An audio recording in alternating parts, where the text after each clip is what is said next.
اما بعد فاعوذ باللہ من الشیطان الرجیم بسم اللہ الرحمن الرحیم وَلَقَدْ أَخَذْنَا آلَ فِرْعَوْنَ بِالسِّنِينَ وَنَقْصٍ مِّنَ الثَّمَرَاتِ لَعَلَّهُمْ يَذَّكَّرُونَ صدق اللہ العظیم۔ آگے بڑھنے سے پہلے دو باتوں کی وضاحت ہو جائے۔ ایک تو تصحیح کرنی ہے مجھے اس بات کی کہ حضرت موسیٰ علیہ السلام جب نبوت سے سرفراز ہو کر مصر واپس آئے ہیں تو اس وقت جو بادشاہ تھا فرعون، وہ اصل میں اس بادشاہ کا بیٹا تھا جس بادشاہ کے زمانے میں کہ یہ بچے کی حیثیت سے دریائے نیل سے باہر نکالے گئے تھے اور جس کی گود میں گویا کہ پلے تھے۔ وہ فرعون بھی ابھی زندہ تھا، بوڑھا ہو چکا تھا، لیکن اس کے حضرت موسیٰ علیہ السلام کے محل میں آنے تک تو کوئی اولاد نہیں ہوئی تھی۔ بعد میں اسے بھی اللہ نے ایک بیٹا دیا اور اب وہ بیٹا جوان تھا، اور وہ بیٹا جو ہے حضرت موسیٰ علیہ السلام کے ساتھ محل میں پلا بڑھا تھا، بالکل ایسے جیسے بھائی ہوتے ہیں۔ تو اس کے دل میں بھی محبت بہت تھی، گویا کہ حضرت موسیٰ کی حیثیت بڑے بھائی کی تھی، اور اس فرعون کی جس کو اب اس باپ نے تخت سے دستبردار ہو کر اپنا زندہ ہونے کے باوجود سارے امور سلطنت جو ہے تفویض کر دیے تھے اپنے اس بیٹے کو، اس کے دل میں بھی محبت تھی اور اس نے بھی قتل کرنے سے گریز کیا۔ دوسری بات جو آخری آیت تھی 15ویں رکوع کی، یہ ہمارے لیے خاص طور پر لمحہ فکریہ ہے مسلمانان پاکستان کے لیے کہ ہم نے بھی تحریک پاکستان جو چلائی تو ہندوؤں کے غلبے کے خوف سے کہ اگر ہندوستان ایک وحدت کی حیثیت سے آزاد ہوا اور جو جدید دنیا کا جمہوری اصول ہے ون مین ون ووٹ، تو ہندو جو ہے اتنے غالب ہو جائیں گے کہ ہمیں دبا لیں گے، ہمیں ایکسپلائٹ کریں گے، ہماری تہذیب، تمدن، دین، مذہب، عقیدہ، زبان، ہر چیز کو برباد کریں گے۔ تو اللہ تعالیٰ نے ہمیں اس تحریک پاکستان میں جو بھی ہم نے کوشش کی اس میں کامیابی دی، اور بالکل یہی الفاظ وَيَسْتَخْلِفَكُمْ فِي الْأَرْضِ، اور تمہیں زمین میں طاقت عطا کرے، قوت عطا کرے، حکومت عطا کرے، فَيَنْظُرَ كَيْفَ تَعْمَلُونَ، پھر وہ دیکھے گا تم کرتے کیا ہو، تمہاری روش کیا رہتی ہے، تم پھر کیا طرز عمل اختیار کرتے ہو، تم واقعتاً اللہ کے بندے بنتے ہو اور اللہ ہی کی حکومت قائم کرتے ہو، یا یہ ہلدی کی گانٹھ جو تمہیں مل جائے تو اس کو لے کر تم پنساری بن کر بیٹھ رہتے ہو اور اپنی حکومت اور اپنی مرضی اور اپنی خواہشات کے مطابق وہ نظام وہاں کا چلاتے ہو۔ وَلَقَدْ أَخَذْنَا آلَ فِرْعَوْنَ، اور وہی قانون جو کہ سورہ انعام میں بھی آیا تھا، سورہ اعراف میں بھی، جب حضرت موسیٰ علیہ السلام آل فرعون کی طرف آئے تو اب یہ جو رد و قدح وہاں شروع ہوئی، تو اس دوران میں اللہ تعالیٰ نے قوم فرعون کے اوپر بہت سے چھوٹے چھوٹے عذاب بھیجنے شروع کیے تاکہ وہ ہوش میں آئیں، جاگیں۔ وَلَقَدْ أَخَذْنَا آلَ فِرْعَوْنَ، اور ہم نے پکڑا فرعون والوں کو بِالسِّنِينَ، بار بار قحط آ رہے ہیں، وَنَقْصٍ مِّنَ الثَّمَرَاتِ، اور فصلوں کی تباہی سے، لعلہم یذکرون، شاید کہ وہ نصیحت پکڑے۔ فَإِذَا جَاءَتْهُمُ الْحَسَنَةُ، جب بھی کبھی درمیان میں حالات بہتر ہو جاتے تھے، اچھی صورتحال ہوتی تھی، قَالُوا لَنَا هَٰذِهِ، وہ کہتے تھے یہ تو ہمارے لیے ہے ہی، ہماری محنت کا، ہماری پلاننگ کا، ہماری مساعی کا، ہماری جدوجہد کا ثمرہ ہے۔ وَإِن تُصِبْهُمْ سَيِّئَةٌ، اور جب انہیں کوئی تکلیف آتی تھی، یطیروا بموسیٰ ومن معہ، تو اسے سمجھتے تھے کہ یہ موسیٰ اور اس کے ساتھیوں کی نحوست کی وجہ سے ہے۔ الا انما طائرہم عند اللہ، آگاہ ہو جاؤ کہ ان کی نحوست، ان کی شوبی قسمت جو ہے وہ اللہ کے ہاتھ میں ہے۔ ولکن اکثرہم لا یعلمون، لیکن ان کی اکثریت علم نہیں رکھتی، سمجھتے نہیں۔ وقالوا مہما تأتنا بہ من آیۃ لتسحرنا بہا، اور وہ کہتے تھے بہت ہی چیلنجنگ انداز میں کہ اے موسیٰ، یہ تم اپنے جادو کے زور سے ہمارے اوپر جو جو چیزیں لا رہے ہو، جو مصیبتیں لا رہے ہو تاکہ تم ہم پر جادو کرو، فما نحن لک بمؤمنین، تو اس کے باوجود ہم ثابت قدم ہیں، صابر ہیں، ہم اپنے عقائد پر، اپنے نظام پر جمے ہوئے ہیں، ہم آپ کی بات ماننے والے نہیں ہیں۔ فارسلنا علیہم الطوفان، پھر ہم نے ان پر زیادہ بڑی مصیبتیں بھیجیں، طوفان وجراد، اور ٹڈی دل جس سے کہ فصلیں چٹ ہو گئیں، والقمل، اور چچڑیاں، یہ قمل ہی سے ملتی جلتی شے جو ہے کھٹمل ہے ہماری، یہ جو انسان کے لیے پسو اور جس طریقے سے کہ اس کے خون کو چوستی ہیں، والضفادع، اور مینڈک، اس کثرت سے مینڈک ہو گئے، کہ جو برتن اٹھاؤ اس کے اندر سے میڑک برآمد ہو رہا ہے، اور ظاہر بات ہے کہ پھر اس سے گھن آتی ہے، ہانڈی میں سے میڑک پھدک کر نکل رہا ہے۔ والدمع، اور خون کی بارش، آیات مفصلات، یہ ہم نے نشانیاں بھیجی وقفے وقفے سے، ساری ایک دم نہیں، ایک مرتبہ ایک نشانی ہے پھر دوسری نشانی ہے۔ فاستکبروا وکانوا قوما مجرمین، اس کے باوجود وہ استکبار پر اڑے رہے اور وہ بڑی ہی اڑیل قوم تھے، مجرم قوم تھے۔ ولما وقع علیہم الرجس، اور جب ان پر وہ مصیبت آ جاتی تھی، یعنی یہ کہ ہوتے ہوتے اب ان کی جو اکڑ فونی ہے اس میں کم سے کم یہ کمزوری واقع ہو گئی، یہ نرمی واقع ہو گئی جو آگے آ رہی ہے۔ ولما وقع علیہم الرجس، جب ان پر وہ عذاب آتا تھا، قالوا یا موسیٰ، تو وہ حضرت موسیٰ سے کہتے تھے، ادع لنا ربک بما عہد عندک، اپنے رب کو پکارو، دعا کرو جو تمہارا اس سے قول و قرار ہے، تمہارا عہد ہے اس کے ساتھ، تاکہ وہ ہمیں اس مصیبت سے نجات دے۔ لئن کشفت عنا الرجس، اگر اس نے ہم سے اس عذاب کو ہٹا دیا، کھول دیا، لنؤمنن لک، ہم تمہاری بات مان لیں گے۔ یہ ایمان کے ساتھ جب لام آتا ہے تو اس کے معنی وہ ایمان ایک عقیدے والا ایمان نہیں ہوتا، مان لیں گے، تمہاری بات مان لیں گے۔ ایک ہے ایمان بے کے ساتھ، آمنت باللہ و ملائکتہ و کتبہ، تو با کے ساتھ جب آتا ہے پورے وثوق کے ساتھ، یقین کے ساتھ، گہرے اعتماد کے ساتھ، اور ایک ہے کسی کی بات سرسری طور پر مان لینا، تو وہ پھر ایمان لام کے ساتھ ہوتا ہے۔ لنؤمنن لک، ہم آپ کی بات مان لیں گے، وَلَنُرْسِلَنَّ مَعَكَ بنی اسرائیل، اور آپ کے ساتھ ہم بنی اسرائیل کو اس ملک سے جانے دیں گے۔ اصل میں وہ کیوں نہیں جانے دینا چاہتے تھے؟ اس لیے کہ ان کے لیے وہ بڑی ہی چیپ لیبر تھی، ان کے غلاموں کی حیثیت تھی، اور بڑے بڑے بھاری کام ان سے کرواتے تھے۔ احرام مصر کی تعبیر میں نہ معلوم کتنے اسرائیلیوں کی ہڈیاں جو ہیں وہ دفن ہیں، بڑی بڑی چٹانیں جو ہیں وہ جب اوپر کھینچی جاتی تھی، یعنی کوئی گرتی تھی تو ان کے 20 نہیں سینکڑوں جو ہے اس کے اندر پس جاتے تھے۔ تو ظاہر بات ہے کہ وہ چیپ لیبر جو انہیں ملی ہوئی تھی اس کو چھوڑنے کے لیے آسانی سے وہ تیار نہیں تھے، اس حوالے سے انہیں یہ شاق گزر رہا تھا، ورنہ ظاہر بات ہے وہ بھی جانتے تھے کہ یہ ہمارے اس ملک کے رہنے والے نہیں ہیں، کہ ابتدا میں ان کے لیے وہاں بڑی آؤ بھگت رہی، بڑے عیش رہے، وہ پیرزادوں کی طرح ان کا احترام کیا گیا، انہیں بہترین زمینیں دی گئیں۔ جوشن کا علاقہ کہلاتا ہے جو نیل کا ڈیلٹا ہے، جو سب سے زیادہ زرخیز علاقہ ہے، وہ ان کو دیا گیا، وہاں یہ لوگ جو زمیندار بنے۔ لیکن اس کے بعد جب وہ نیشنلسٹ ریولوشن آیا تو بات ساری جو ہے وہ الٹی ہو گئی، تو فرمایا کہ ہم بھیج دیں گے آپ کے ساتھ بنی اسرائیل کو۔ فلما کشفنا عنہم الرجس، لیکن جب ہم ان سے وہ مصیبت کو دور کر دیتے تھے، الی اجل ہم بالغوہ، ایک مدت تک کے لیے کہ جس تک وہ پہنچ جائیں، لیکن ظاہر بات ہے کہ ہر ایک چیز کے لیے ایک مدت ہے، اس کے اندر ہی وہ بات ختم ہوتی ہے۔ اذا ہم ینکثون، تو پھر وہ اپنے عہد سے پھر جاتے تھے، اپنا وہ وعدہ جو تھا وہ اس کو توڑ دیتے تھے۔ فانتقمنا منہم، اب now cutting a long story short, بس ہم نے ان سے انتقام لیا۔ فاغرقناہم فی الیم، اور ہم نے انہیں سمندر میں غرق کر دیا، بأنہم کذبوا بآیاتنا، اس لیے کہ انہوں نے ہماری آیات کو جھٹلایا، وکانوا عنہا غافلین، اور یقیناً وہ ہماری ان آیات سے تغافل برتتے رہے۔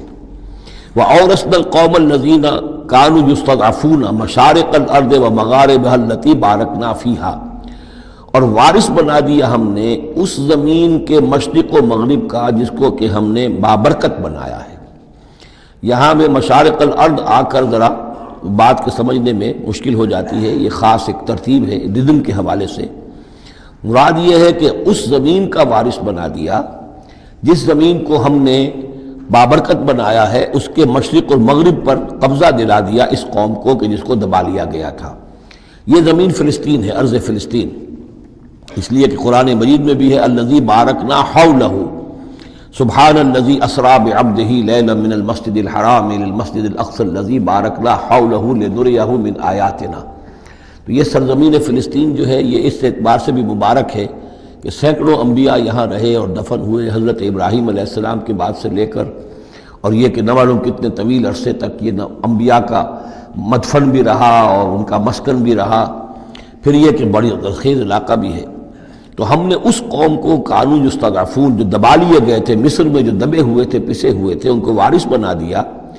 اس زمین کے مشرق اور مغرب کا، مشارق الارض و مغاربها التی بارکنا فیہا، جس میں ہم نے برکتیں رکھی ہیں۔ وتمت کلمۃ ربک الحسنی علی بنی اسرائیل،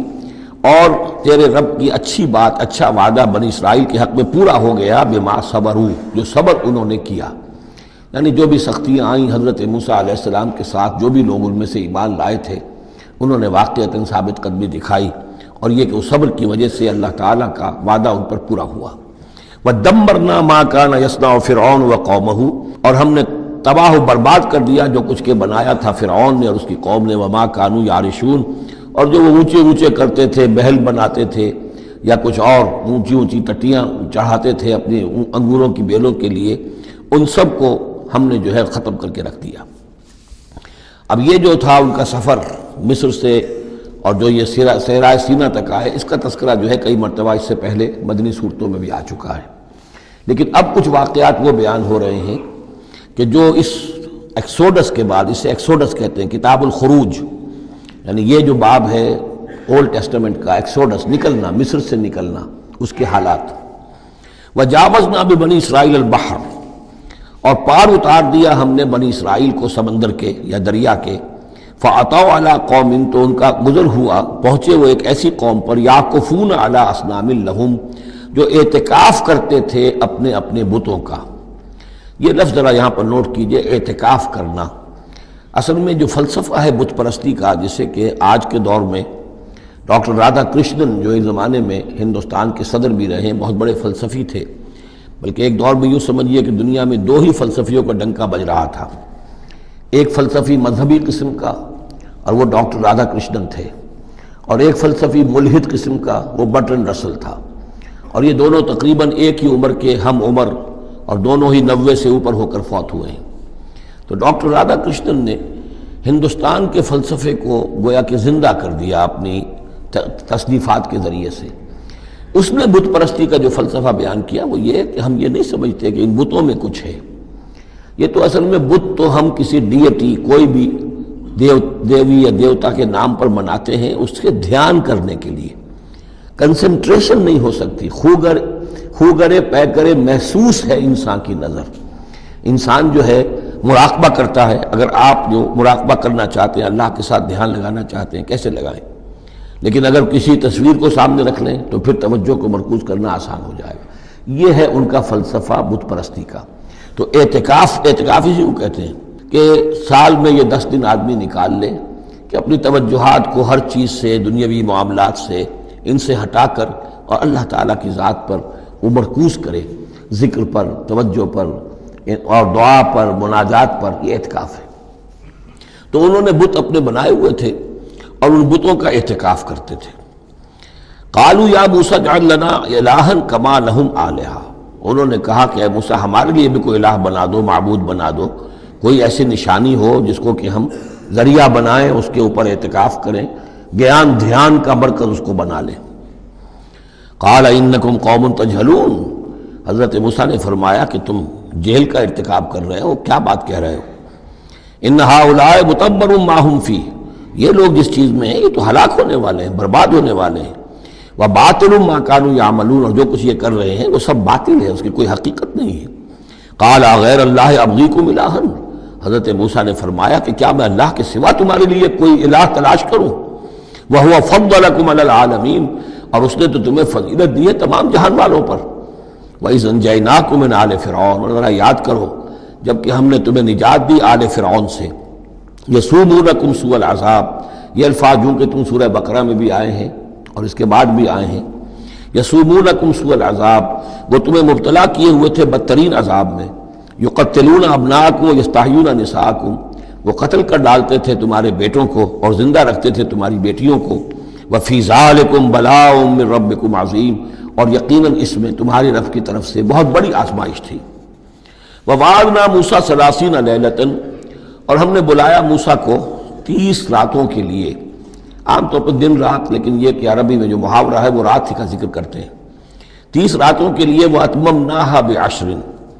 روایات سے معلوم ہوتا ہے کہ اولین جو تھی طلبی وہ 30 رات کے لیے ہوئی تھی، لیکن اس میں جو چلہ تھا جو حضرت موسیٰ علیہ السلام کو کاٹنا تھا، اس میں روزہ بھی تھا مسلسل 30 دن کا، تو اس میں یہ ہے کہ کسی وقت ان سے ضبط نہیں ہو سکا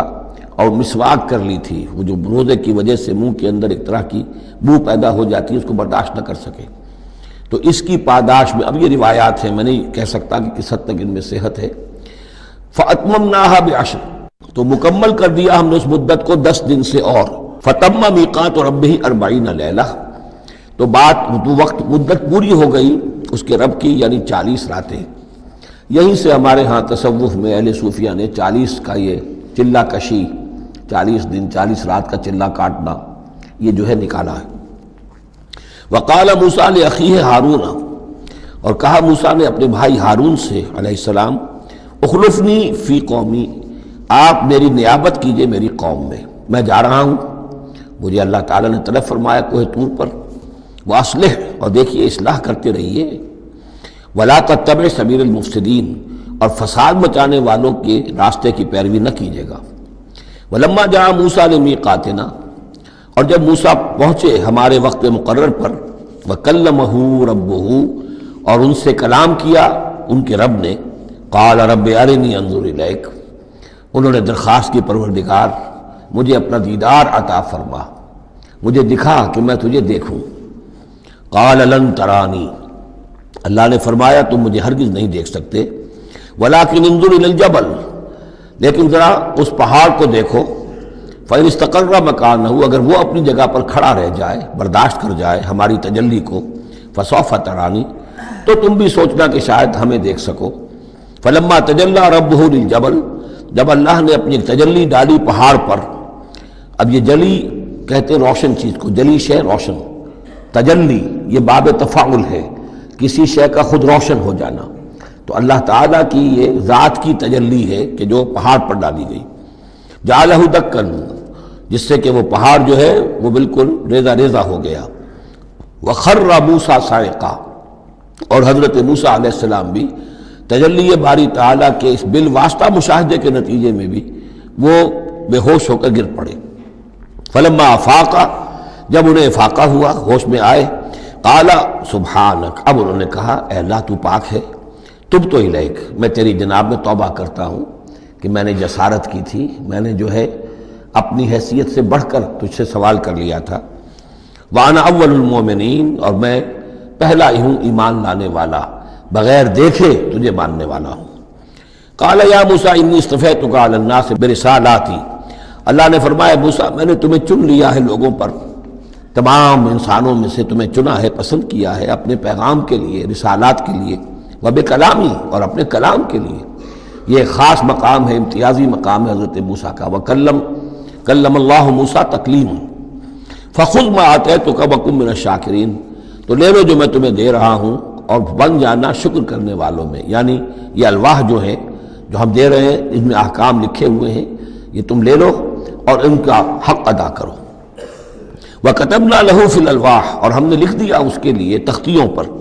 وہ پتھر کی تختیاں، مِن كُلِّ شَيْءٍ مَوْعِظَةً، ہر طرح کی نصیحت، وَتَفْصِيلًا لِكُلِّ شَيْءٍ، اور ہر طرح کے احکام کی تفصیل، یعنی جو بنیادی احکام ہیں، موٹے موٹے احکام ہیں، یوں سمجھیے کہ وہ در حقیقت ایک طرح سے ڈینجر سگنلز ہیں۔ اگر آپ کسی پہاڑی راستے پر جا رہے ہو تو جگہ جگہ آپ کو نشانات ملتے ہیں کہ ذرا یہاں بچ کے گزرنا، تو شریعت خداوندی جو ہے وہ بھی در حقیقت انسانی تمدن کا جو پیچیدہ سفر ہے اس میں ڈینجر کوشنز ہیں، ڈینجر سگنلز ہیں، یہاں اس سے ذرا دور رہنا، اس سے ذرا ہٹ کر رہنا، اس کے اندر اندر آدمی جو ہے وہ اپنی محنت کرے، کوشش کرے، جدوجہد کرے، مباحات کے دائرے کے اندر جو بھی اس کا ہے چوائس اس کو اختیار کر لے، لیکن جو محرمات ہیں وہ حدود ہیں، تلک حدود اللہ فلا تقربوها۔ تو شریعت کی جو آسمانی شریعت ہے اصل بنیاد یہی ہے کہ زندگی کے ہر گوشے سے متعلق چند موٹے موٹے احکام دے دیے، اس کے اندر جو ہے وہ کھلا چھوڑ دیا انسان کو کہ اب اس کے اندر اپنی سمجھ سے، اپنے اجتہاد سے، اپنی کوشش سے، اپنی عقل کو بروئے کار لا کر کام کرو۔ وَكَتَبْنَا لَهُ فِي الْأَلْوَاحِ مِن كُلِّ شَيْءٍ مَوْعِظَةً وَتَفْصِيلًا لِكُلِّ شَيْءٍ فَخُذْهَا بِقُوَّةٍ، تو اے موسیٰ اس کو تھام لو مضبوطی کے ساتھ، وَأَمُرْ قَوْمَكَ، اور اپنی قوم کو بھی حکم دو، يَأْخُذُوا بِأَحْسَنِهَا، کہ وہ اسے پکڑیں، اس کو تھامیں اس کی بہترین صورت کے اندر۔ اس کے مراد کیا ہے کہ ہر معاملے کے اندر درجے ہوتے ہیں، آپ کو ایک چیز بتائی جا رہی ہے، اس میں ایک درجہ اونچا ہے، ایک اس سے کمتر ہے، آپ اونچے سے اونچے درجے کی طرف آنے کی کوشش کیجیے۔ یہی بات جو ہے مسلمانوں سے بھی پھر کہی گئی ہے، آخری پاروں میں ہم دیکھیں گے چل کر کہ وہ لوگ کہ جو کلام کو سنتے ہیں، یستمعون القول فیتبعون احسنہ، وہ کلام کو سنتے ہیں پھر جو اس کی بہترین بات ہوتی ہے اس کو اختیار کرتے ہیں۔ ایک یہ ہوتا ہے آدمی سوچتا ہے کچھ اور کمی والی بات ہو جائے، ڈھیل ہو جائے، رعایت ہو جائے، چلیے پاس مارکس مجھے مل جائیں، مجھے فرسٹ ڈویژن نہیں چاہیے، مجھے سیکنڈ ڈویژن نہیں چاہیے، ڈسٹنکشن نہیں چاہیے، پاس ہی ہو جاؤں۔ لیکن یہ معاملہ دین میں نہیں ہونا چاہیے، یہ معاملہ دنیا میں کرو، دین میں اچھے سے اچھا، اعلی سے اعلیٰ، جیسا کہ ہم پڑھ چکے ہیں سورہ مائدہ کے اندر، اذا اتقوا وآمنوا وعملوا الصالحات ثم اتقوا وآمنوا ثم اتقوا واحسنوا واللہ یحب المحسنین۔ ہے جستجو کہ خوب سے ہے خوب تر کہاں، کیوں نہیں بہتر سے بہتر کی طرف جاتے؟ جتنا آج وقت لگا رہے ہو دین کے لیے اس سے زیادہ لگاؤ کل، اور پرسوں اس سے آگے تمہارا قدم پڑنا چاہیے، نہ یہ کہ آدمی جو ہے وہ پیچھے کی طرف دیکھے۔ وَأَمُرْ قَوْمَكَ يَأْخُذُوا بِأَحْسَنِهَا، اس کا جو بہترین رخ ہے اس کو اختیار کریں۔ سَأُرِيكُمْ دَارَ الْفَاسِقِينَ، ان قریب میں تمہیں وہ گھر دکھا دوں گا جو اس وقت فاسقوں کے قبضے میں ہے۔ یعنی یہاں جو کچھ ہوا ہے، کوہ طور جو ہے وہ سمجھ لیجئے کہ وہ سینائی پیننسلا کا جو ساؤدرن ٹپ ہے وہاں پر ہے تقریباً کوہ طور۔ تو گویا کہ خلیج سویز کو کراس کیا، یا کہیں سے کسی جھیل کو کراس کر کے مصر سے آئے سینائی پیننسلا میں، پھر یہ کہ خلیج سویز کے ساتھ ساتھ ہو کر ساؤدرن ٹپ تک پہنچ گیا پورا قافلہ، یہاں پڑاؤ رہا ان کا طویل عرصے تک، اور یہیں پر پھر حضرت موسیٰ علیہ السلام طلب کیے گئے کوہ طور پر، وہاں سے اب واپس آ گئے۔ اب ان سے کہا گیا کہ آگے بڑھو، اور خلیج عقبہ کے ساتھ ساتھ ہو کر داہنی جو ہے کھاڑی جو ہے ریڈ سی کی، اس سے آگے بڑھو اور فلسطین میں جا کے اب تمہیں جنگ کرنی ہے۔ تمہارا وہ ملک جو ہے جو تم چھوڑ کر آئے تھے تقریباً یوں سمجھیے کہ 700-800 برس پہلے یا اس کے آس پاس، اب اس کے اوپر قبضہ ہے مشرکوں کا، کافروں کا، جاہلوں کا۔ اب اس اپنی سرزمین کو ان سے آزاد کرانے کے لیے اب تمہیں جہاد کرنا ہے، وہ جس کا ذکر ہم سورہ مائدہ میں پڑھا ہے، تو اس کا یہاں پر تذکرہ ہو رہا ہے۔ سَأُرِيكُمْ دَارَ الْفَاسِقِينَ، یعنی وہ فلسطین تک اب میں تمہیں لے جاؤں گا اور تمہیں دکھا دوں گا وہ جگہ جو تمہارا اصل مسکن ہے، اور اس کے لیے یہ ہے کہ تمہیں اب ان فاسقوں کو وہاں سے نکالنا ہوگا۔ سأصرف عن آیات الذین یتکبرون فی الارض بغیر الحق، میں پھیر دوں گا اپنی آیات سے ان لوگوں کے رخ کو جو زمین میں ناحق تکبر کرتے ہیں۔ یعنی یہ خود اللہ تعالیٰ فرما رہے ہیں جن کے اندر تکبر ہے میں خود ان کا رخ پھیر دیتا ہوں، وہ ہماری آیات کو دیکھتے ہی نہیں، سمجھتے ہی نہیں، اس لیے کہ تکبر ہے۔ تکبر وہ شے ہے جو اللہ کو سب سے زیادہ ناپسند ہے۔ فرمایا گیا ہے ایک حدیث میں، حدیث قدسی میں، الکبر ردائی، تکبر میری چادر ہے۔ تو اگر کوئی اور تکبر کرتا ہے تو گویا کہ میری چادر میرے شانے سے وہ گھسیٹ رہا ہے، تو اس کے خلاف میرا اعلان جنگ ہے۔ ایک اور حدیث میں فرمایا لن يدخل الجنہ من کان فی قلبہ مثقال حبۃ من کبر، جنت میں کبھی داخل نہیں ہو سکے گا وہ شخص جس کے دل میں دانے کے برابر بھی تکبر ہے۔ تکبر سب سے بڑا روگ ہے۔ تو جن لوگوں کے اندر تکبر ہے ہم ان کا رخ پھیر دیتے ہیں اپنی آیات سے، ہم انہیں اس کا اہل نہیں سمجھتے کہ وہ ہماری آیات کو سمجھیں اور دیکھیں۔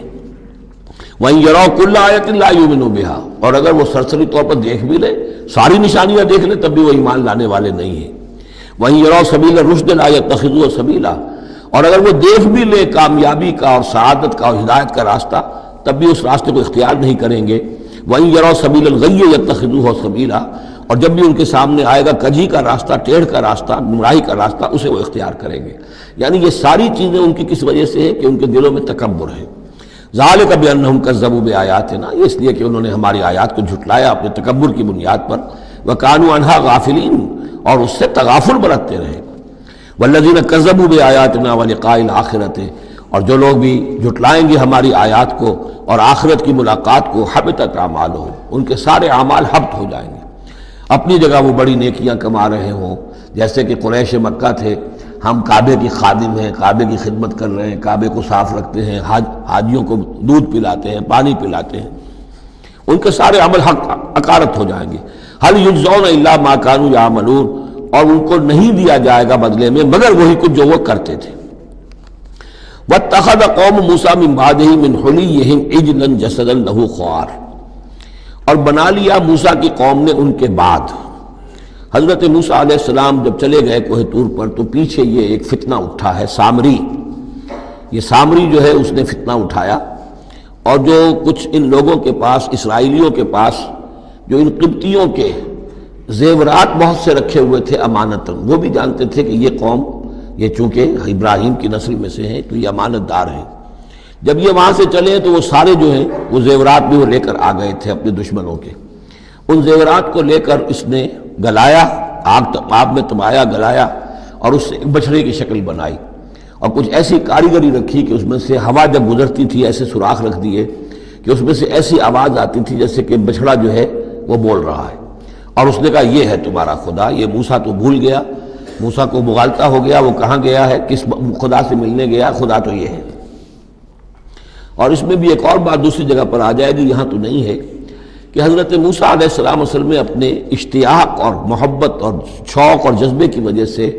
قبل از وقت چلے گئے تھے، جو وقت معین تھا کوہ طور پر آنے کا اس سے پہلے۔ تو اللہ نے جواب طلبی کی تھی، ما عجلک عن قومک یا موسیٰ، اے موسیٰ اپنی قوم کو چھوڑ کر پہلے کیسے آ گئے ہو؟ اور انہوں نے جواب دیا، اجلت الیک رب لترضیٰ، پروردگار میں جلدی آیا تاکہ تو راضی ہو جائے، تو میرا شوق دیکھ، میرا اشتیاق دیکھ، تیری محبت، تجھ سے گفتگو اور کلام کی جو میرے اندر شوق ہے اس کی وجہ سے آیا ہوں۔ تو گویا کہ وہ تو شاباش کی توقع رکھتے تھے، یہاں ڈانٹ پڑ گئی، ما عجلک عن قومک یا موسیٰ قال عجلت الیک رب لترضیٰ، لیکن اللہ نے فرمایا فإنا فتنا قومک من بعدک، تمہاری اس عجلت کی وجہ سے ہم تمہاری قوم کو تمہارے بعد فتنے میں ڈال چکے ہیں۔ تو جلدی خیر کے لیے بھی نہیں کرنی چاہیے، خیر کے کام کو بھی عین وقت پر سہج پکے سو میٹھا ہو۔ تو اس اضلهم سامری نے انہیں گمراہ کر دیا ہے، وہ تذکرہ ہو رہا ہے۔ من حلیہم، زیوروں سے، عجلاً جسداً، ایک بدن سا بنایا بچھڑے کا سا، لہو خوار، جس میں گائے کی سی آواز آتی تھی۔ الم یروا انہ لا یکلمہم، کیا انہوں نے یہ نہیں غور کیا کہ وہ نہ ان سے بات کر سکتا ہے، وہ گدھے کی سی یا گھوڑے کی سی یا بچھڑے کی سی آواز سے تو کوئی بات نہیں بنتی، ولا یہدیہم سبیلا، نہ انہیں وہ کوئی راستہ بتا سکتا ہے۔ اتخذوہ وکانوا ظالمین، انہوں نے اسی کی عبادت شروع کر دی، اسے معبود بنا لیا، اور وہ تھے بہت ظالم۔ ولما سقط فی ایدیہم ورأوا انہم قد ضلوا، اور جب ان کے ہاتھوں کے طوطے اڑ گئے، پچھتاوا ہوا، یعنی ان میں سے بھی گویا کہ 3 حصوں میں قوم تقسیم ہو گئی۔ ایک قوم، بڑا حصہ قوم کا وہ رہا جو اس گناہ میں شریک نہیں ہوا، ایک حصہ وہ تھا کہ جو کچھ دیر کے لیے شریک رہا لیکن فوراً ہوش میں آ گیا بعد میں، تیسرا حصہ وہ تھا جو حضرت موسیٰ علیہ السلام کی واپسی تک اس پر اڑا رہا، جازم رہا۔ تو یہاں اس درمیانی طبقے کا ذکر ہو رہا ہے، وَلَمَّا سُقِطَ فِي أَيْدِيهِمْ وَرَأَوْا أَنَّهُمْ ضَلُّوا، جب ان کے ہاتھوں کے طوطے اڑ گئے، ان کے پچھتاوا طاری ہوا، اور انہوں نے سوچا ہم تو گمراہ ہو گئے، یہ ہم کیا کر بیٹھے۔ قَالُوا لَئِن لَّمْ يَرْحَمْنَا رَبُّنَا، انہوں نے کہا کہ اگر ہمارے رب نے ہم پر رحم نہ فرمایا، وَيَغْفِرْ لَنَا، اور اگر ہمیں بخش نہ دیا، لَنَكُونَنَّ مِنَ الْخَاسِرِينَ، تو ہم تو ہو جائیں گے بہت خسارے والوں میں سے۔ وَلَمَّا رَجَعَ مُوسَىٰ إِلَىٰ قَوْمِهِ غَضْبَانَ أَسِفًا، تو جب موسیٰ لوٹے اپنی قوم کے پاس، غضبان آصفہ، غضبان یہ فعلان کے وزن پر، رحمان کے وزن پر، نہایت غضبناک۔ حضرت موسیٰ علیہ السلام کا مزاج بھی جلالی تھا، پھر یہ کہ اتنی بڑی گمراہی، اور یہ اللہ تعالیٰ نے کوہ طور ہی پر بتا دیا تھا کہ تمہاری قوم پیچھے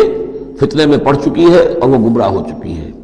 فَإِنَّا فَتَنَّا قَوْمَكَ مِن بَعْدِكَ وَأَضَلَّهُ السَّامِرِي، تو وہاں سے آئے ہی ہیں تو غضبناک تھے، غضبان آصفہ، نہایت افسوس میں بھی اور سخت غضبناک۔ قال بئس ما خلفتمونی من بعدی، یہ خطاب حضرت ہارون سے بھی ہو سکتا ہے اور اپنی پوری قوم سے بھی ہو سکتا ہے۔ بری ہے میری نیابت جو تم نے کی ہے میرے بعد، عاجلتم امر ربکم، تم نے اپنے رب کے معاملے کے اندر جلدی کی، میرا انتظار کرتے، اگر اس نے کچھ بنا ہی دیا تھا، کوئی شوبدہ دکھایا تھا، میرے آنے تک انتظار کر لیتے، میں تمہیں بتاتا اس کی حقیقت کیا ہے۔ وَأَلْقَى الْأَلْوَاحَ، اور انہوں نے وہ جو تختیاں لے کر آئے تھے کوہ طور سے تورات والی، وہ تو ایک طرف ڈال دیں۔ وَأَخَذَ بِرَأْسِ أَخِيهِ يَجُرُّهُ إِلَيْهِ،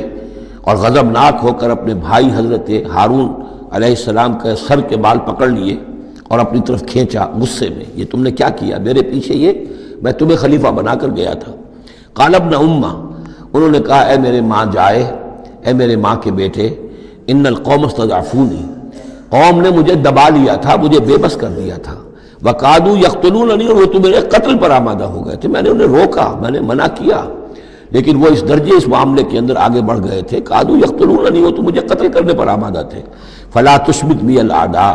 تو دیکھیں اب مجھ پر آپ دشمنوں کو ہنسنے کا موقع نہ دیں۔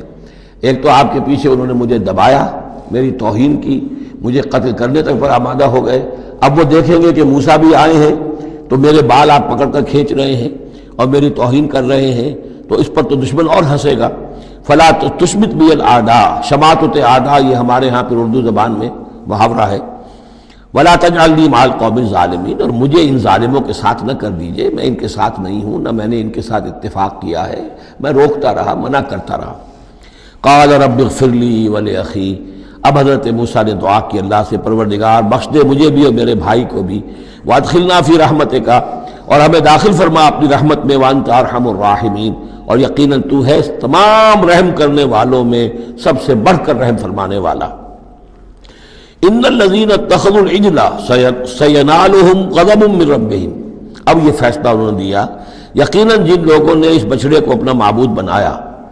ان قریب ان پر آئے گا غضب ان کے رب کی طرف سے، گویا کہ قتل مرتد کی سزا جس کا ذکر ہم سورہ بقرہ میں پڑھ چکے ہیں۔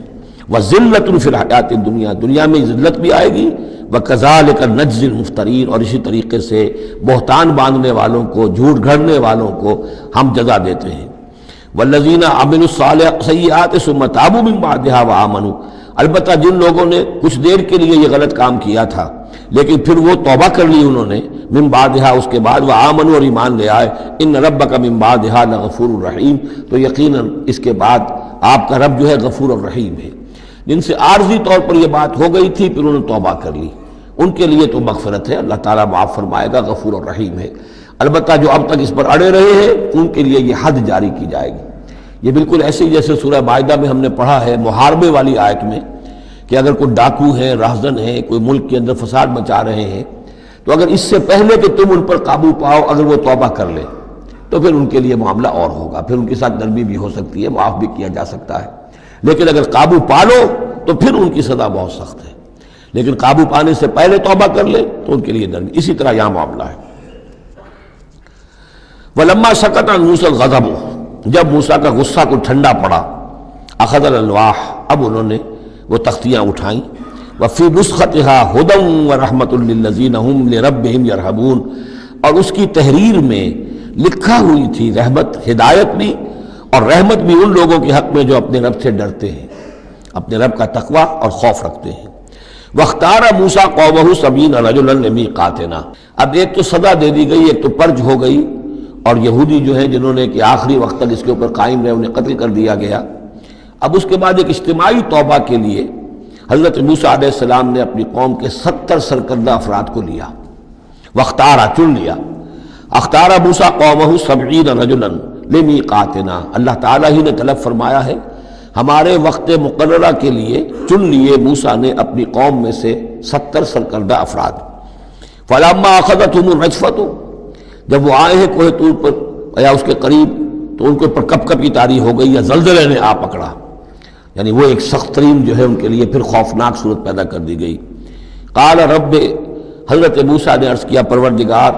لو شئت اہلکتہم من قبل وایایا، اگر تیری مشیت یہی تھی تو اس سے پہلے ہی ہمیں بھی ہلاک کر سکتا تھا، مجھے بھی کر سکتا تھا، انہیں بھی کر سکتا تھا، خطا کار تو ہم ہیں، غلطی ہوئی ہے، لیکن بہرحال ہم نے اتنا بڑا کفارہ بھی دے دیا ہے، اپنی قوم کے اتنے لوگوں کو اپنے ہاتھوں ذبح بھی کیا ہے، لیکن یہ کہ اگر ہلاک ہی کرنا تھا جو اس وقت شکل ہو رہی ہے تو پہلے قدم پر بھی تو ہلاک کر سکتا تھا۔ لو شئت اہلکتہم من قبل وایایا، اگر تو چاہتا تو ہلاک کر دیتا ان سب کو بھی اور مجھے بھی۔ اتہلکنا بما فعل السفہاء منا، کیا تم ہمیں ہلاک کر دے گا ہمارے کچھ بے وقوف لوگوں کی حرکت کی وجہ سے؟ ہمارے ہاں کچھ بے وقوف تھے جنہوں نے حرکت کی تھی اور ان کی وجہ سے کیا پوری قوم کو ہلاک کر دے گا؟ ان ہی الا فتنتک، نہیں یہ تیری طرف سے ایک آزمائش ہے۔ تضل بہا من تشاء، تو گمراہ کرتا ہے اس کے ذریعے سے جس کو چاہتا ہے، وتہدی من تشاء، اور ہدایت دیتا ہے جس کو چاہتا ہے۔ انت ولینا، تو ہمارا ولی ہے، ہمارا ساتھی ہے، پشت پناہ ہے، مولا ہے۔ فاغفر لنا، بس ہمیں بخش دے، ہماری گناہ کو معاف فرما، ورحمنا، ہم پر رحم فرما، وانت خیر الغافرین، اور یقیناً تمام بخشنے والوں میں تو سب سے بہتر بخشنے والا ہے۔ واکتب لنا فی ہذہ الدنیا حسنہ وفی الآخرہ، ہمارے لیے اس دنیا کی زندگی میں بھی حسنہ لکھ دے، طے کر دے۔ اب دیکھیے یہ دعا کر رہے ہیں حضرت موسیٰ اپنی قوم کے لیے، بنی اسرائیل کے لیے، واکتب لنا فی ہذہ الدنیا حسنۃ وفی الآخرہ وہی الفاظ ربنا آتنا فی الدنیا حسنۃ وفی الآخرۃ حسنۃ وقنا عذاب النار. تو لکھ دے، طے کر دے کہ ہمارے لیے دنیا میں بھی حسنہ ہو، آخرت میں بھی. انا ہدنا الیک، ہم تیری جناب میں توبہ کرتے ہیں، رجوع کرتے ہیں، جو خطا ہو گئی ہے اس کا اعتراف کرتے ہوئے معافی چاہتے ہیں. قال عذابی اصیب بہ من اشاء، اللہ نے فرمایا جہاں تک میرے عذاب کا تعلق ہے وہ تو اس میں تو میں مبتلا کروں گا جس کو چاہوں گا. ورحمتی وسعت کل شیء، تم رحمت کا سوال کر رہے ہو تو ایک رحمت تو میری وہ ہے جو ہر شے کے شامل حال ہے. ہر شے کا وجود میری رحمت سے ہے، اس کا بقا میری رحمت سے ہے، اس کا تسلسل میری رحمت سے ہے. ایک تو رحمت عامہ ہے جو تمام مخلوقات کو شامل ہے، تمام مخلوقات جو ہے اس میں سے حصہ پا رہی ہیں. ورحمتی وسعت کل شیء فسأکتبها، اب یہاں مراد ہے خاص رحمت جس کے لیے تم کہہ رہے ہو، وہ رحمت تو میں لکھ دوں گا ان لوگوں کے لیے. اب یہ بہت اہم مقام یہاں آ رہا ہے. وہ اپنی رحمت میں خاص کر دوں گا، لکھ دوں گا للذین یتقون، جو تقوی کی روش اختیار کریں. ویؤتون الزکاۃ، اور زکوٰۃ دیتے رہیں. والذین هم بآیاتنا یؤمنون، اور جو لوگ ہماری آیات پر ایمان پختہ رکھیں. الذین یتبعون الرسول النبی الامی الذی یجدونہ مکتوبا عندہم فی التوراۃ والانجیل، جو اتباع کریں گے ہمارے امی نبی کی، جس کا کو رسول بنا کر بھیجا جائے گا، رسول نبی امی کا اتباع کریں گے جسے وہ پائیں گے. الذی یجدونہ، جسے پائیں گے لکھا ہوا مکتوباً عندہم، ان کے پاس، اپنے پاس، فی التوراۃ والانجیل، کہ وہ ان کے پاس اس کی پیشن گوئیاں، اس کے حالات، اس کی علامات تورات اور انجیل دونوں میں ہوں گی. تو جو لوگ ان کا اتباع کریں گے، نبی امی محمد الرسول اللہ صلی اللہ علیہ وسلم امیین میں سے اٹھائے گئے، اور آپ واقعتاً اس قوم میں سے تھے جس کے پاس کوئی کتاب نہیں تھی، کوئی شریعت نہیں تھی. ویسے بھی آپ نے دنیاوی اعتبار سے کوئی تعلیم حاصل نہیں کی، دنیاوی معیار کے اعتبار سے لکھنا پڑھنا آپ نہیں جانتے تھے، تو امی تھے. تو رسول نبی الامی، جو پیروی کریں گے میرے اس رسول کی جو نبی امی ہوگا، جسے یہ پائیں گے الذی یجدونہ مکتوبا، لکھا ہوا، جس کی علامات اور جس کی پیشن گوئیاں عندہم فی التوراۃ والانجیل، ان کے پاس تورات اور انجیل دونوں میں. یامرہم بالمعروف، وہ انہیں نیکی کے حکم دے گا. وینہاہم عن المنکر، اور تمام بدیوں سے روکے گا. ویحل لہم الطیبات، اور ان کے لیے تمام حلال چیزیں، پاک چیزیں حلال کر دے گا. یعنی جو ہم پڑھ چکے ہیں کچھ چیزیں تھیں کہ جو بنی اسرائیل پر ان کی شرارتوں کی وجہ سے بھی حرام کر دی گئی تھی، یہ تمام بندشیں اٹھا دے گا، تمام پاکیزہ چیزوں کو ان کے لیے حلال کرے گا. وَيُحَرِّمُ عَلَيْهِمُ الْخَبَائِثَ، اور جتنی خبیث ناپاک چیزیں ہیں انہیں حرام قرار دے گا. وَيَضَعُ عَنْهُمْ إِصْرَهُمْ وَالْأَغْلَالَ الَّتِي كَانَتْ عَلَيْهِمْ، اور ان سے اتار دے گا، دور کر دے گا، انہیں نجات دے گا ان کے بوجھوں سے اور ان کی ان توقوں سے کہ جو ان کے اوپر پڑے ہوئے ہوں گے. یعنی مختلف رسوم اور رواج، ان کے توق جو لوگ باندھ لیتے ہیں اپنے گلوں کے اندر. چاؤ چاؤ میں کچھ لوگ دولت والے جو ہیں وہ نئی نئی رسمیں ایجاد کرتے ہیں، نئے نئے تہوار ایجاد کرتے ہیں، نئی نئی جو ہیں اور تقریبات کا چرچا ہو جاتا ہے. غریبوں کے لیے پھر ان کو پورا کرنا پڑتا ہے. شادی بیاہ کی یہ تقریبات ہیں. اب جن کے پاس حرام کی دولت کے انبار جمع ہیں ان کے لیے تو اپنی دولت مندی کے اظہار کا موقع ہے. کیسے پتہ چلے گا ہم دولت مند ہیں؟ اسی طریقے سے جیسے کہ ہندوؤں کے ہاں بنیے کی دولت یا لگتی تھی مکان پر یا بیاہ شادی پر، باقی کھانا پینا ان کے ہاں نہیں تھا، نہ اچھا پہننا، نہ اچھا کھانا، نہ اچھا پینا. لیکن مکان بنائیں گے تو عالیشان، اور دوسرے یہ کہ شادی کریں گے تو پھر ٹھاٹ کے ساتھ. یہی ہمارے ہاں بھی معاملے چلے آ رہے ہیں. وہ ہندوانہ پس منظر ہے اور اس میں رسومات ہیں. اب یہ امیروں کے لیے تو چونچلے ہیں، غریبوں کے لیے یہ اسر اور اغلال ہیں. اسر وہ بوجھ کو جن کو لے کے چل نہ سکے. نتیجہ کیا نکلتا ہے؟ بچیاں بیٹھی ہوئی ہیں، ہاتھ پیلے نہیں ہو سکتے، شادی نہیں ہو سکتی، نہ نومن تیل ہو، نہ رادہ ناچے، نہ سارے تقاضے پورے ہوں، نہ شادی ہو سکے. تو یہ جو اسر اور اغلال لوگوں نے، پھر یہ کہ جو سوشل ایولیوشن کہہ لیجئے یا جو بھی اس کے اندر تنزل ہوا ہے، جس کے نتیجے میں لوگوں کے اوپر طرح طرح کی قیدیں آ گئی ہیں. کہیں جو ہے وہ جاگیرداری نظام آ گیا ہے، اس کی قید ہے. کہیں بادشاہت ہے، امپیریلزم ہے، اس کی قید ہے. کہیں سرمایہ دار نظام ہے، اس کا تشدد ہے. تو محمد جب آئیں گے، یہ اللہ تعالیٰ فرما رہے ہیں، تو ان تمام قیدوں سے نجات دلائیں گے، ان تمام بوجھوں سے نوع انسانی کو نجات دیں گے، عدل اور قسط کا نظام قائم کریں گے. تو وہ چاہے رسومات کی شکل میں ہو اور چاہے یہ کہ ایک نظام ظالمانہ ایکسپلائٹیٹو اگر نظام ہے، ریپریسو نظام ہے، تو اس کو ہٹا کر فالذین آمنوا بہ، اب یہ جو الفاظ آ رہے ہیں اس آیت مبارکہ کے، یہ بہت اہم ہے، اس پر میرا ایک پورا کتابچہ موجود ہے کہ جس کا عنوان ہے نبی اکرم صلی اللہ علیہ وسلم سے ہمارے تعلق کی بنیادیں۔ فالذین آمنوا بہ گنتی کر لیجئے، تو جو لوگ ان پر ایمان لائیں گے، پہلی شرط ہے ایمان، وعزروہ، اور ان کا ادب کریں گے، ونصروہ، اور اس کی مدد کریں گے، واتبعوا النور الذی انزل معہ، اور اس نور کی پیروی کریں گے جو ان کے ساتھ نازل کیا جائے گا۔ اولئک ھم المفلحون، یہی لوگ ہوں گے فلاح پانے والے۔ اللہم ربنا اجعلنا منہم۔ اب یہاں تھوڑی سی وضاحت کر لیجئے، فالذین آمنوا بہ، وہ لوگ جو اس پر ایمان لائیں گے۔ ایمان کے دو تقاضے سمجھ لیجئے، ایک تقاضا اطاعت، لا یؤمن احدکم حتی یکون ہواہ طبعا لما جئت بہ، تم میں سے کسی شخص کا مجھ پر ایمان نہیں ہے جب تک کہ اس کی خواہش نفس تابع نہ ہو جائے اس کے جو میں لے کر آیا ہوں، جو احکام میں لے کر آیا ہوں۔ تم اگر جب ایمان رکھتے ہو کہ میں اللہ کی طرف سے لے کر آیا ہوں تو تمہیں ان کو ماننا ہے۔ لا یؤمن احدکم حتی یکون ہواہ طبعا لما جئت بہ۔ دوسرا تقاضا، لا یؤمن احدکم حتی اکون احب الیہ من والدہ وولدہ والناس اجمعین، تم میں سے کوئی شخص مومن نہیں ہو سکتا جب تک کہ میں اسے محبوب تر نہ ہو جاؤں، اپنے باپ سے بھی، بیٹے سے بھی، تمام انسانوں سے۔ تو ایک غائب درجے میں اتباع اور اطاعت، اور دوسرے غائب درجے میں محبت محمد رسول اللہ صلی اللہ علیہ وسلم کی، یہ ایمان کے تقاضے ہیں۔ اب اس کا نتیجہ خود بخود نکلے گا، پھر آپ کی تعظیم ہوگی، عظمت ہوگی، آپ کا نام جہاں سنیں گے، درود آپ پڑھیں گے،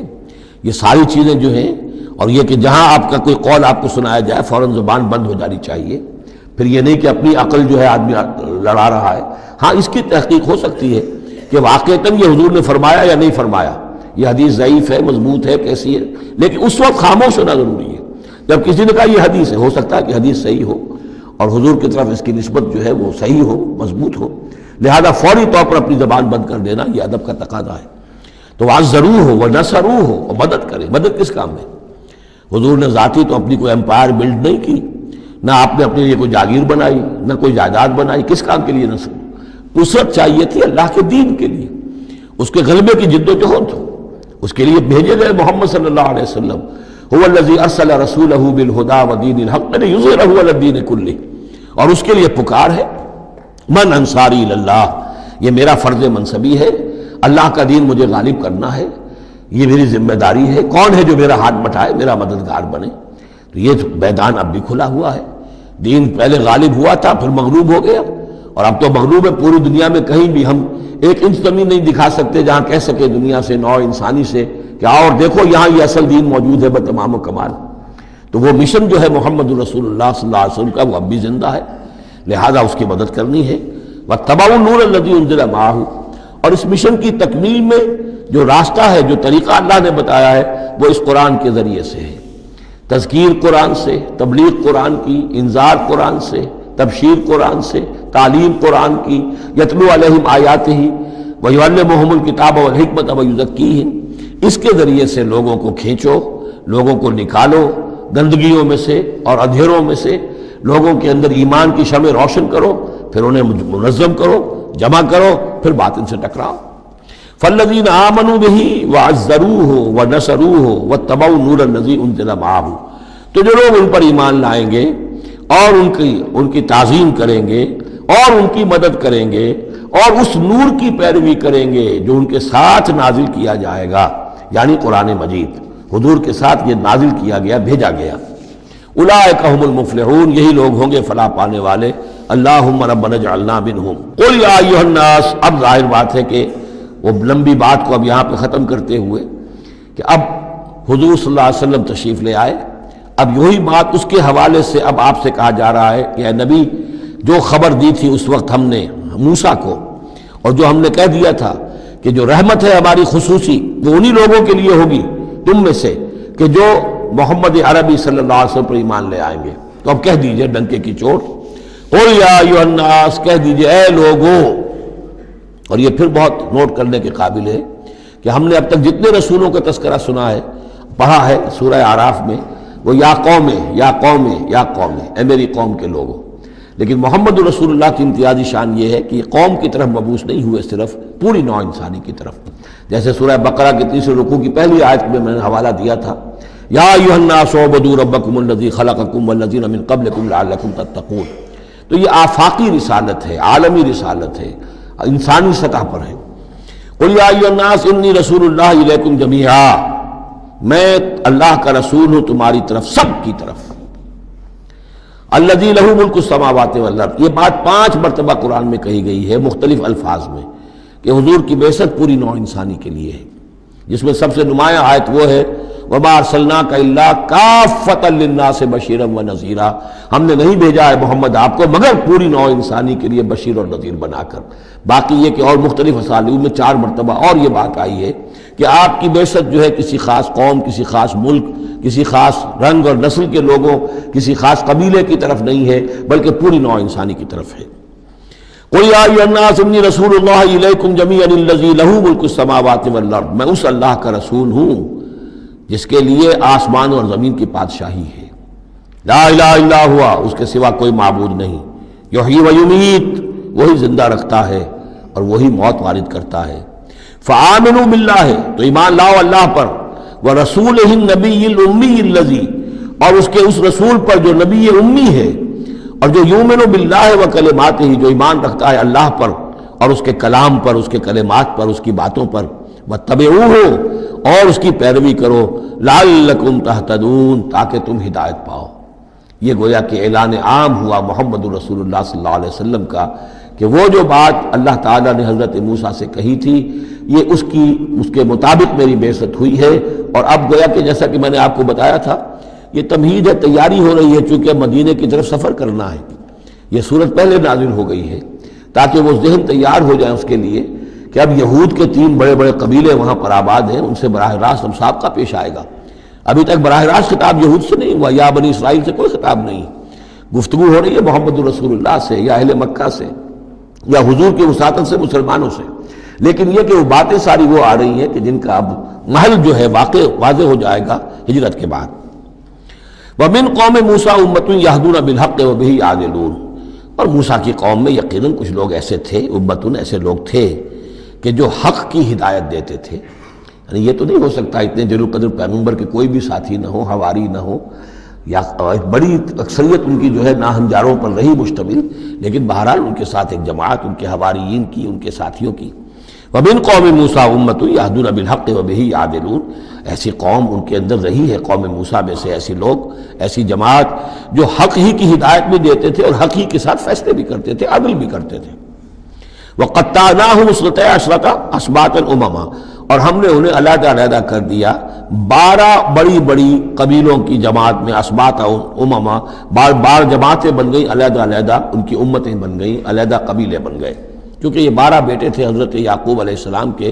اور ان میں سے ہر ایک سے ایک قبیلہ چلا ہے۔ تو ابھی وہ انسان کا جو تمدنی ارتقاء جو ہے ابھی قبائلی دور میں تھا، لہذا اس قبائلی نظام ہی کو اللہ تعالیٰ نے ان کے لیے باقی رکھا۔ چنانچہ پانی بھی جب دیا تو 12 چشمے، تاکہ ہر قبیلے کا چشمہ علیحدہ ہو اور یہ آپس میں لڑیں جھگڑے نہیں۔ ہر قبیلے کا کوئی اپنا سردار ہے، اس کا اپنا ایک نظام ہے، کوئی نزاع ہو گیا ہے تو وہ آپس میں اس کو حل کر سکتے ہیں، لیکن اگر بین القبائل معاملہ ہو جائے تو پھر اس کو حل کرنا جو ہے مشکل ہو جائے گا۔ وَأَوْحَيْنَا إِلَىٰ مُوسَىٰ إِذْ اسْتَسْقَاهُ قَوْمُهُ، اور ہم نے وحی کی موسیٰ کی طرف جب کہ پانی طلب کیا ان سے اس کی قوم نے، أَنِ اضْرِب بِعَصَاكَ الْحَجَرَ، کہ اپنے اسی عصا سے، اپنی لاٹھی سے ضرب لگائیے چٹان پر۔ فَانْبَجَسَتْ مِنْهُ اثْنَتَا عَشْرَةَ عَيْنًا، تو اس میں سے 12 چشمے پھوٹ بہے۔ یہ بات ہم پڑھ چکے ہیں سورہ بقرہ میں۔ قَدْ عَلِمَ كُلُّ أُنَاسٍ مَشْرَبَهُمْ، ہر قبیلے نے، ہر قوم نے پہچان لیا، معین کر لیا اپنے مشرب کو۔ مشرب یہ بھی اس میں ظرف ہے، پینے کی جگہ، اپنا گھاٹ معین ہو گیا، یہ چشمہ ہمارا، یہ چشمہ ان کا، یہ چشمہ ان کا ہے، یہ بنی لاوی کا ہے، یہ فلاں کا ہے، بنی یہودا کا ہے۔ وَظَلَّلْنَا عَلَيْهِمُ الْغَمَامَ، اور ہم نے ان کے اوپر سائبان ابر کا طاری کر دیا تاکہ دھوپ سے بچیں۔ وَأَنزَلْنَا عَلَيْهِمُ الْمَنَّ وَالسَّلْوَىٰ، اور ہم نے ان پر من اور سلوہ کے ذریعے انہیں خوراک بہم پہنچائی،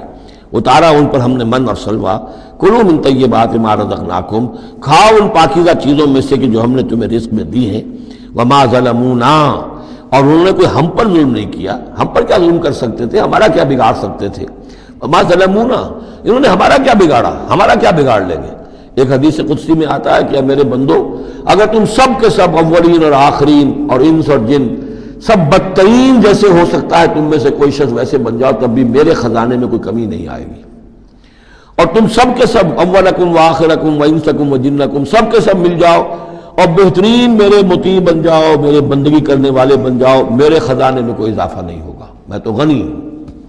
تو وما ظلمونا، انہوں نے ہم پر ہمارا کچھ نہیں بگاڑا، ولکن کانوا انفسہم یظلمون، لیکن وہ خود اپنی ہی جانوں پر ظلم کرتے رہے. وَإِذْ قِيلَ لَهُمُ اسْكُنُوا هَٰذِهِ الْقَرْيَةَ، اور یاد کرو جب ان سے کہا گیا تھا کہ آباد ہو جاؤ اس بستی میں. یہ جیریکو، اریحا،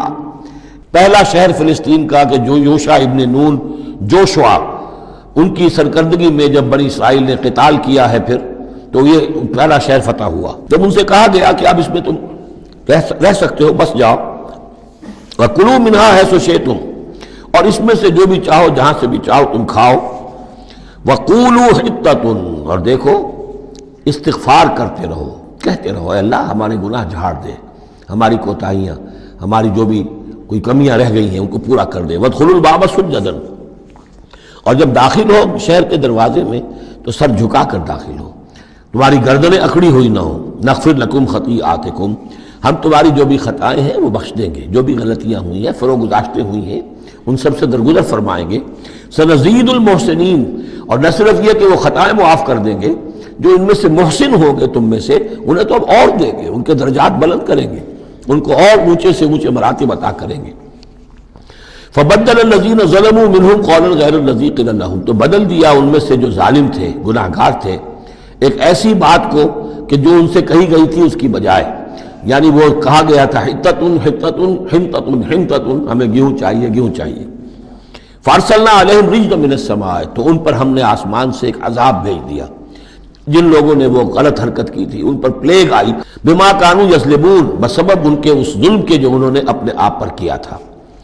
واسألہم عن القریۃ التی کانت حاضرۃ البحر، اور ذرا ان سے سوال کیجئے اس بستی کے بارے میں کہ جو ساحل سمندر پر تھی، حاضرۃ البحر، سمندر کے کنارے پر تھی. یہ اب اصحاب سبت کا واقعہ آ رہا ہے. اس یادونا، اور عام طور پر خیال یہ کہ جو ایلات کی بندرگاہ ہے یہاں پر یہ واقعہ ہوا تھا. اب بھی وہ ایلات کی بندرگاہ ہے. 1967 میں جو جنگ ہوئی تھی عرب اور اسرائیل جنگ، اس میں اصل میں اسی ایلات کی بندرگاہ کا گھیراؤ کر لیا تھا صدر ناصر صاحب نے، بلاکیڈ آف دی ایلات پورٹ، اور اس کے نتیجے میں پھر بڑا زبردست جو ہے حملہ کیا اچانک جو ہے اسرائیل نے. اور یہ کہ صحرائے سینا بھی مصر سے ہتھیا لیا تھا، گولان ہائٹس جو ہے وہ سیریا سے اس نے فتح کر لیے، اور پورا مغربی کنارہ جو اردن کا جو ہے اتنا بڑا علاقہ، زرخیز ترین علاقہ جو ہے فلسطین کا، وہ اردن سے اس نے ہتھیا لیا تھا، جس میں سے صرف سینائی پیننسولا بھی واپس کیا گیا ہے. اور یہ جو مغربی کنارے پر ان کی کوئی ایک آٹونومس سی چھوٹی سی ریاست قائم کرنے کی کوششیں ہو رہی ہیں. باقی یہ کہ گولان ہائٹس پر ابھی کوئی معاملہ نہیں ہوا. تو وہیں پر اسی ایلات بندرگاہ پر یہ واقعہ ہوا ہے، وہیں پر یہ کوئی قوم مچھیروں کی آباد تھی. وَاسْأَلْهُمْ عَنِ الْقَرْيَةِ الَّتِي كَانَتْ حَاضِرَةَ الْبَحْرِ، وہ سمندر کے کنارے آباد تھی. اِذْ يَعْدُونَ فِي السَّبْتِ، جبکہ وہ سبت کے قانون میں حد سے تجاوز کرنے لگے. اِذْ تَأْتِيهِمْ حِيتَانُهُمْ يَوْمَ سَبْتِهِمْ شُرَّعًا، جبکہ آتی تھیں ان کی مچھلیاں ان کے پاس یوم سبتہم، جس دن کہ ان کا سبت ہوتا تھا، شُرَّعًا، شُرَّع جیسے کہ نیزہ کو چلاتا ہے. یعنی یہ کہ کبھی اگر آپ نے کیماڑی میں کھڑے ہو کر دیکھا ہو تو کبھی کبھی ایسا ہوتا ہے کہ کوئی مچھلی جو ہے وہ چھلانگ مار کے اوپر آتی ہے پھر اندر چلی جاتی ہے. اب ظاہر بات ہے کہ یہ اٹکیلیاں کرتی تھی مچھلیاں. اللہ تعالیٰ نے سکس سینس دے رکھی ہے، حیوانات کو بھی ہے، انہیں پتہ چل گیا تھا ہفتے کا ایک دن ایسا ہے کہ ہمیں کوئی ہاتھ نہیں لگاتا. اب وہ آ رہی ہیں، اٹکیلیاں کر رہی ہیں، چھلانگیں لگا رہی ہیں، یہ کھڑے ہوئے ہیں، ہاتھ بندھے ہوئے ہیں، اس لیے کہ سبت ہے، ہفتے کا دن ہے، پکڑ تو نہیں سکتے. تو شرعاً آتے تھے جسے نیزے چل رہے ہوں. وہ یوم لا یثبتون لا یاتیہم، جس دن سبت نہیں ہوتا تھا یعنی باقی 6 دن وہ دور کہیں گہرے پانی میں چلی جاتی تھی. اور گہرے پانی میں جا کے مچھلیوں کا پکڑنا جو ہے اس وقت تک تو انسان کے پاس آلات نہیں تھے. کذالک نبلوہم بما کانوا یفسقون، اس طرح ہم نے انہیں آزمایا تھا، ایک بڑی آزمائش میں ڈال دیا کہ دیکھیں یہ کتنے ثابت قدم رہتے ہیں، شریعت کے حکم پر قائم رہتے ہیں اور فاقہ برداشت کر لیتے ہیں، یا یہ کہ شریعت کے ساتھ کوئی استہزاء کرتے ہیں، تمسخر کرتے ہیں۔ وَإِذْ قَالَتْ أُمَّةٌ مِّنْهُمْ، یہاں بھی نوٹ کر لیجئے کہ جیسے وہاں معاملہ ہوا، 3 حصوں میں یہ قوم تقسیم ہو گئی۔ ایک حصہ وہ تھا کہ جس نے اس گناہ میں حصہ نہیں لیا اور وہ منع بھی کرتا رہا کہ مت کرو، دیکھو نہیں منکر کا فریضہ سر انجام دیتا رہا، یہ اللہ تعالیٰ کا۔ وہ کرتے کیا تھے؟ ہفتے کے روز گئے، گڑھے کھودے اور سمندر کا پانی اس میں لے آئے ساحل کے ساتھ گڑھے کھود کر، تو اس کے ساتھ مچھلیاں بھی آ گئیں، واپسی کا راستہ کر دیا بند، مچھلی کو ہاتھ نہیں لگایا، ہفتے کو اتوار کو جا کے مچھلی پکڑ لی، تو فائدہ کیا ہوا؟ اصل میں ہفتے کا قانون تو یہ تھا کہ ہفتے کا دن تم لگاؤ اللہ کی یاد میں، ذکر میں، عبادت میں، تورات پڑھو، پڑھاؤ، سیکھو، سکھاؤ۔ 6 دن تم کام کرو دنیا کا، اپنی معاش کا، 7واں دن تم فارغ رکھو اللہ کے لیے، دین کے لیے۔ لیکن جب وہ گڑھے کھودنے میں دن صرف ہو گیا تو چاہے مچھلی پکڑی یا نہیں پکڑی، تو جو اصل روح تھی اس حکم کی وہ تو ختم ہو گئی۔ تو یہ ہے کہ جس میں انہوں نے استہزاء کیا، گویا کہ شریعت کا مذاق اڑایا۔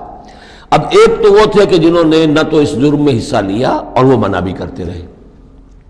ایک وہ تھے کہ جو حصہ تو نہیں لیا جرم میں لیکن منع نہیں کرتے تھے، خاموش رہتے تھے، تیسرے وہ تھے کہ جو جرم کے اندر باقاعدہ جری ہو کر وہ حصہ لے رہے تھے۔ تو اب جو لوگ منع کر رہے تھے ان سے انہوں نے کہا جو منع نہیں کر رہے تھے، جو خود بھی نہیں کر رہے تھے لیکن منع بھی نہیں کر رہے تھے۔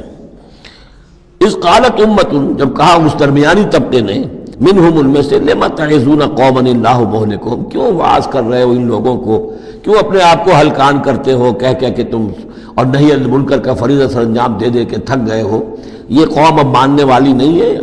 اللہ اس کو ہلاک کر کے رہے گا۔ لما تعظون قوما اللہ مہلکہم او معذبہم عذابا شدیدا، یا انہیں پھر عذاب دے گا بہت سخت عذاب۔ قالوا، اب یہ جواب کن کی طرف سے ہے؟ جو خود بھی بچے ہوئے تھے گناہ سے، روک بھی رہے تھے اپنی امکانی حد تک کہ خدا کے لیے باز آ جاؤ، یہ شریعت کا استہزاء نہ کرو، مذاق نہ اڑاؤ۔ قالوا معذرۃ الی ربکم،